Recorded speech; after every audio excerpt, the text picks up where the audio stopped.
Yun guys, isang magandang umaga sa ating lahat. So, ipapakita ko naman sa inyo yung ating Belgian Shamo na cross sa asil.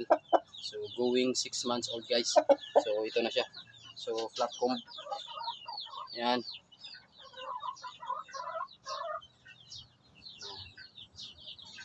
Actually, meron ang gustong bumili nito guys. Naka-reserve na to. Yan, going 6 months old.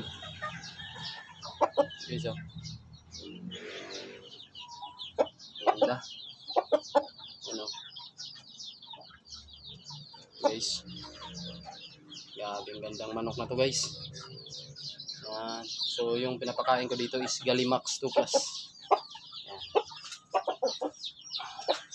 Yan. Ano? Gandang manok. Yan guys. Ang laki. So mag 3 kilos na to guys eh. Yan. Ganda na rin ang tumubo na rin yung kanyang buntot. Yan.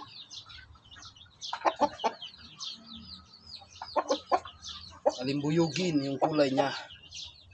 Manang-mana talaga sa tatay niya. So yun guys. So shout out ka kay Rombi Cabog, Frank Libo. So sa kanya nakuha na guys.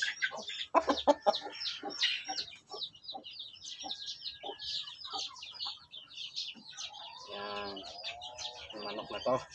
Ganda.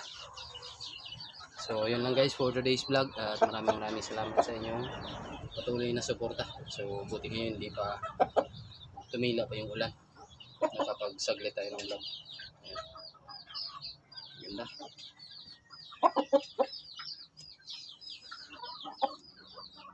Belgian Shamo cross sa Shamo asil.